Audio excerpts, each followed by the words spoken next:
Olá, meus amigos. Com vocês novamente, Marcos Iskind, falando da linda e florida Rolón.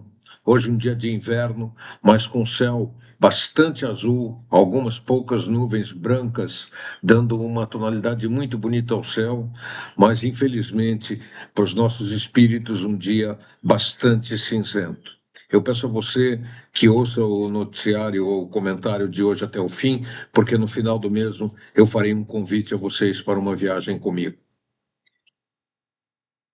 Eu disse que o dia é bastante cinzento e é muito difícil para mim, hoje, gravar esse noticiário. O Hamas acaba de entregar mais 3 reféns sequestrados há 491 dias pelo grupo terrorista no dia do maior massacre feito contra judeus desde a Segunda Guerra Mundial, quando mais de 1.200 israelenses foram assassinados num prazo inferior a 5 horas por terroristas drogados que entraram no país com a única missão de matar o maior número possível de pessoas. Entre os 3 libertados de hoje, nós temos 2 com história de família bastante triste.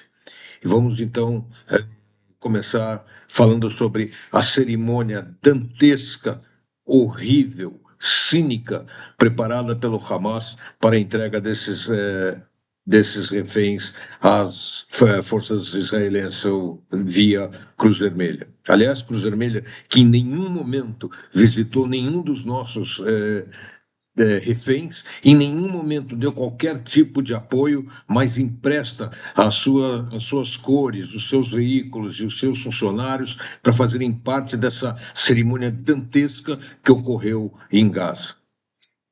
Os nossos 3 sequestrados, magérrimos, fracos, barbados, extremamente pálidos, são retirados de veículos do Hamas e levados para um show preparado desde ontem, aonde o Hamas pediu insistentemente à população de Gaza que esteja presente, e uma multidão estava presente. Levaram 200 feridos do próprio Hamas para funcionarem mais ou menos como instrumentos de propaganda, seus elementos armados tiram os nossos reféns dos veículos, os levam a um palanque armado. Neste palanque são exibidos como troféus de guerra, 2 deles utilizando roupas de prisioneiros, sobre as quais está escrito prisioneiros das forças militares do Hamas,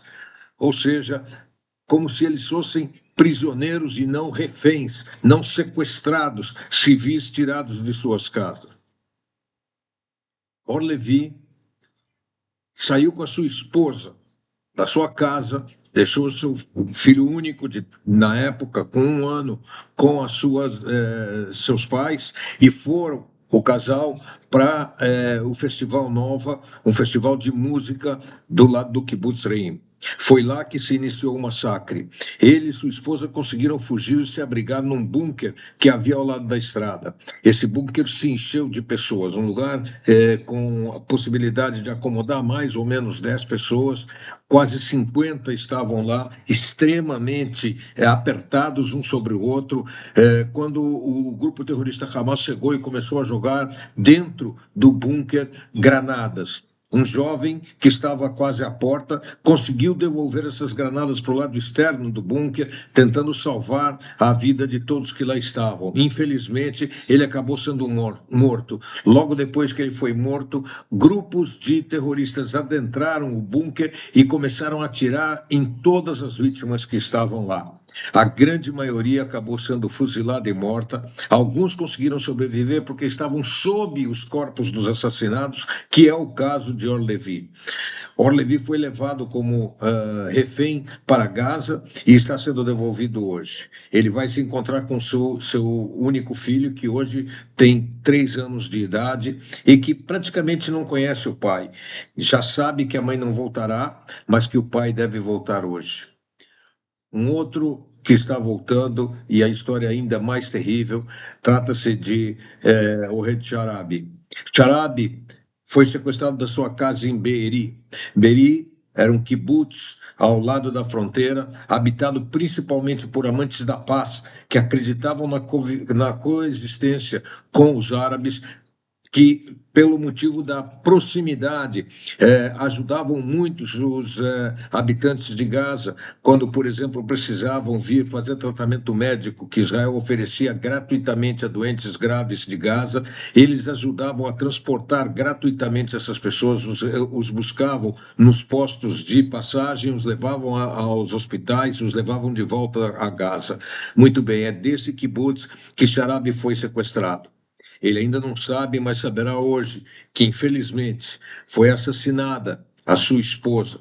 Foram assassinadas suas duas filhas, uma de 13 e uma de 16 anos. E foi sequestrado o seu irmão Yossi, que acabou sendo assassinado também na faixa de Gaza e cujo corpo ainda permanece nas mãos dos sequestrados. Assim, da família de Sharabi, ele é o único sobrevivente. E esta informação lhe será passada, ou está sendo passada no momento em que nós estamos conversando, uma vez que ele acaba de chegar, todos os três acabam de chegar a Areim para encontrar-se com os familiares, e de lá serão transportados, então, daqui a pouco, para hospitais, para exames médicos, clínicos e, eventualmente, tratamentos necessários.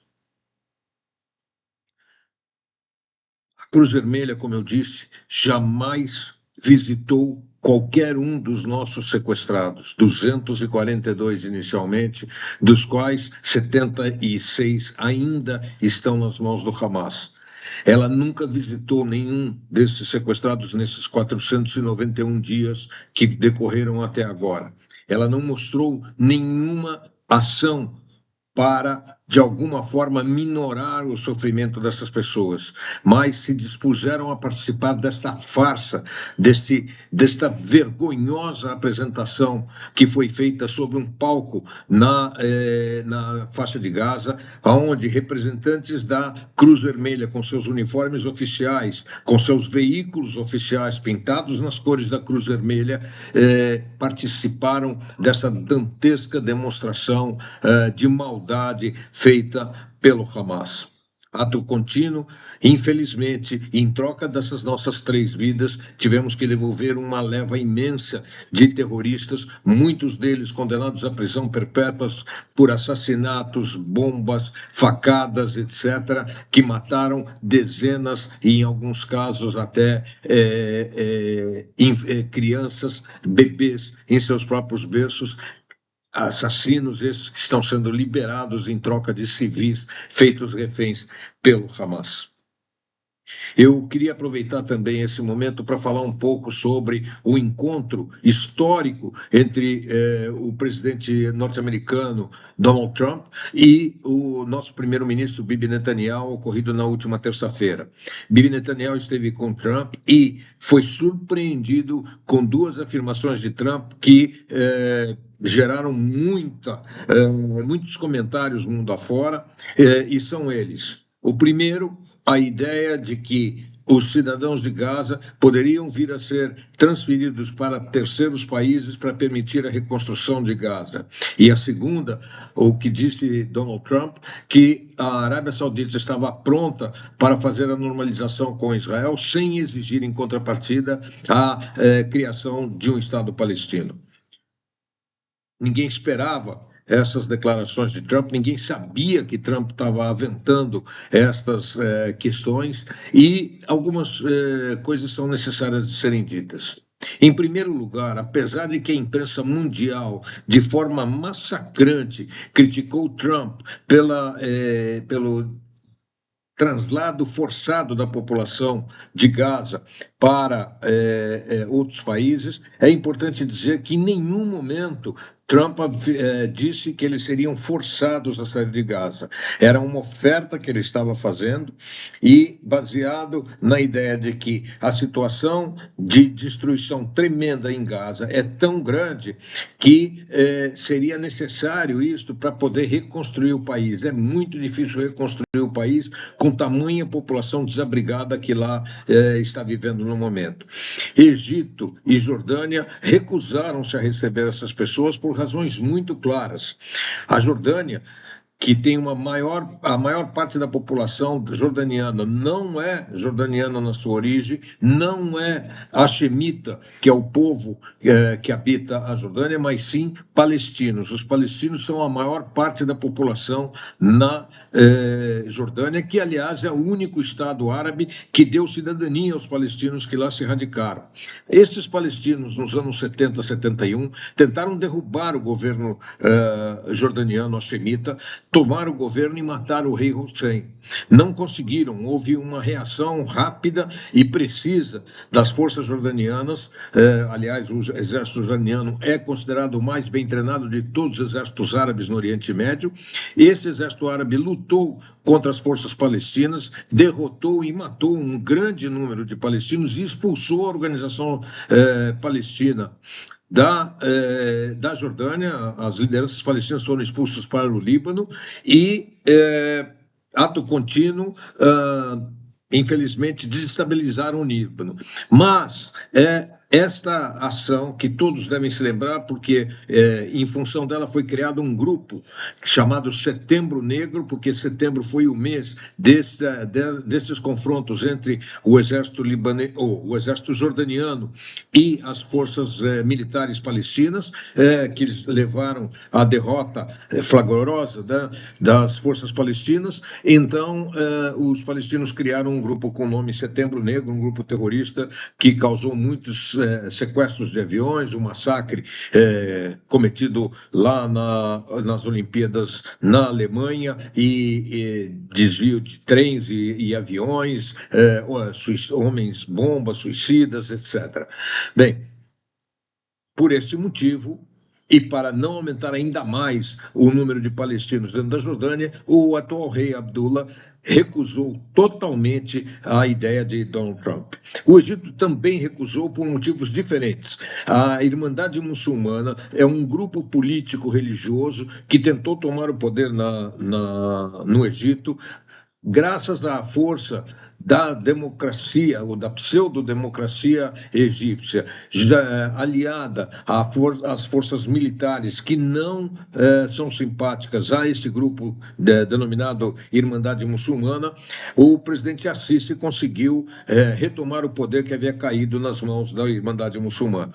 A população de Gaza é majoritariamente identificada com os ideais da Irmandade Muçulmana. Recebê-los no Egito seria receber pessoas que estariam potencialmente preparadas para lutar contra o regime. E esse é o motivo pelo qual o Egito não aceita receber os cidadãos de Gaza. Aliás, quando das conversações de paz após a guerra de 1973, na qual Israel devolveu todos os territórios conquistados ao Egito, o Egito se recusou peremptoriamente a receber a faixa de Gaza. A faixa de Gaza, que havia sido conquistada nesta guerra juntamente com todo o deserto de Sinai, não foi devolvida ao Egito, não porque Israel quisesse mantê-la, mas sim porque o Egito se recusou a recebê-la, exatamente pelo mesmo motivo: a presença maciça da ideologia da Irmandade Muçulmana dentro da população de Gaza.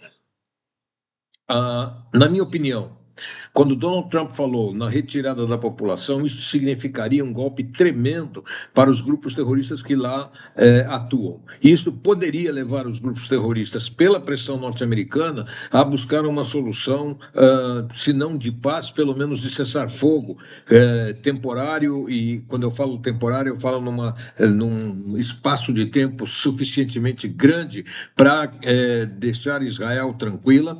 Isso poderia ocorrer após o início dessa pressão que não se esperava, feita pelo presidente Trump. Mas, ao juntar a essa declaração a segunda declaração, que foi de que a Arábia Saudita estaria pronta para um relacionamento com Israel, um acordo de paz e de cooperação com Israel, sem a criação de um Estado palestino, isso levou a uma união tremenda dos Estados árabes contra as duas ideias de Donald Trump, fez com que a imprensa internacional passasse a falar na saída dos habitantes de Gaza não como sendo algo oferecido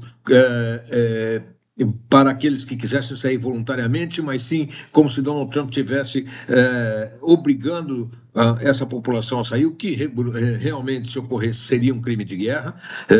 Isso, deslocamento forçado de população é crime de guerra, não há o que se falar, mas não foi isso que Donald Trump propôs. Eu queria deixar essa situação clara, porque, infelizmente, o fato de associar as duas declarações no mesmo momento, como se diz em inglês, backfired, ou seja, é como se fosse um tiro que saiu pela culatra e atingiu as próprias ideias de Donald Trump.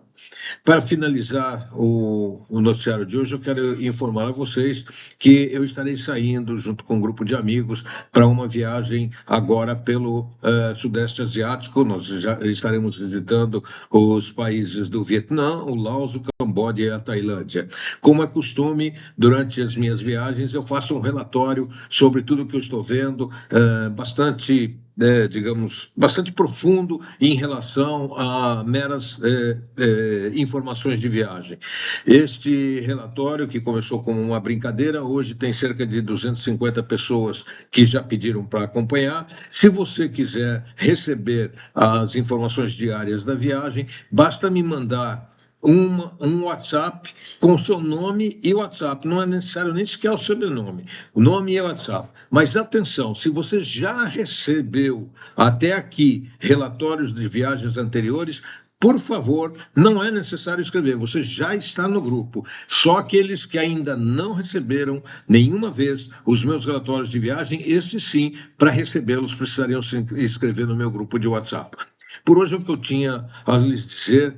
Eu espero que Deus ajude a que estes nossos reféns consigam refazer suas vidas, consigam refazer suas famílias destroçadas, consigam, enfim, voltar a viver depois de 491 dias de humilhações, fome, maltratos e essa vergonhosa ação midiática feita pelo Hamas na manhã de hoje, há cerca de 2 horas atrás. Amigos, queira Deus que o próximo noticiário fale de paz. Um grande abraço a vocês e até a próxima, se Deus quiser.